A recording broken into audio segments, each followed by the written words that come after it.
L'agenda pour les profs vous permet de générer un plan de classe à partir du moment où vous avez des grilles qui sont entrées. Donc, vous avez entré un groupe, par exemple, j'ai mon groupe 101, dans lequel j'ai entré 6 étudiants. Si j'avais entré 25 étudiants, les 25 seraient là. Donc, ici, j'en ai 6.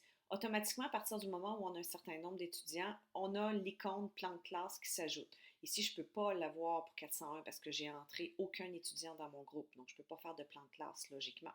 Donc ici, Français 401, j'ai 6 étudiants. Si je clique sur plan de classe, on m'ouvre un plan de classe. Mettons que je vais le recommencer. Nombre de bureaux, disons que j'ai 24 bureaux dans ma classe et que je compte le nombre de rangées, là, les colonnes qu'on a devant nous. Mettons que j'en ai 6. Je pourrais appliquer les changements. Là, ici, on a le bureau du prof. Automatiquement, j'ai mis OK, là, donc il va les placer de façon aléatoire. J'ai le bureau du prof. Je clique dessus.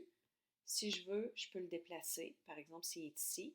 Si, par exemple, ici, en plein milieu, j'ai une poutre, si je clique sur le bureau, il devient mauve, je peux le tasser un peu. Je clique sur lui, je peux le tasser un peu. Donc, mettons que ma poutre, elle est là, ben, ça me permet au moins d'avoir un visuel puis de savoir que ici, j'ai quelque chose en plein milieu de ma classe. Ou si j'ai une porte ici, puis il faut que je tasse mon bureau, ben, ça va être pareil. Je prends le X. Il faut toujours sélectionner le bureau avant.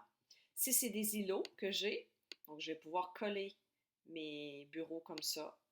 Puis je vais avoir mes îlots. Donc je viens les coller, je clique dessus. Puis avec le petit sélecteur ici, je peux les déplacer. Donc là, j'ai fait un îlot.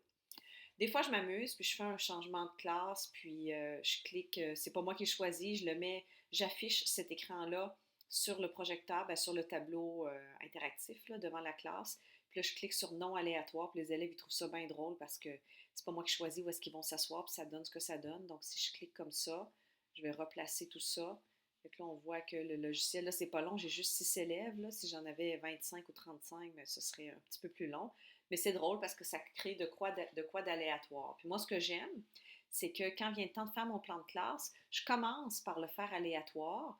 Puis après, là, je ne le fais pas devant les élèves, mais je commence par le faire aléatoire. Puis après ça, je regarde.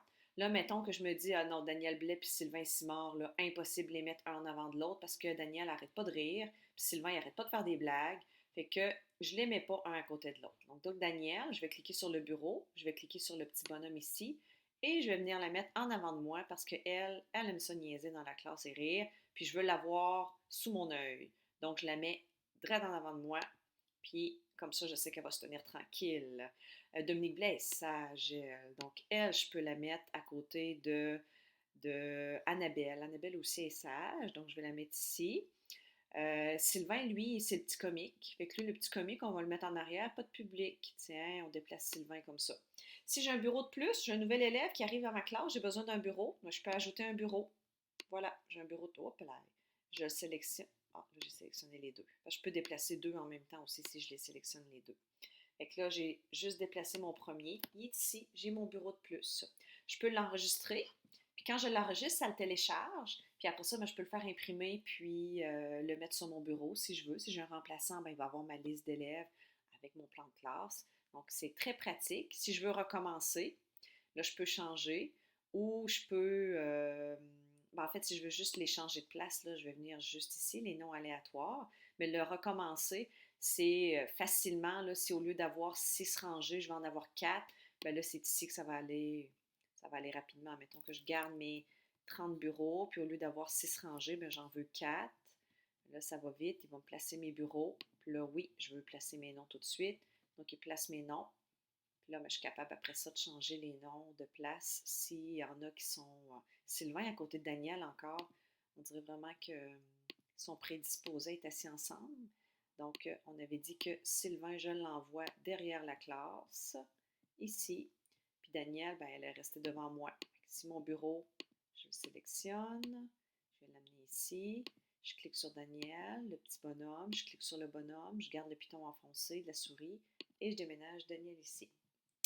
Voici comment on peut générer des plans de classe avec Agenda pour les profs.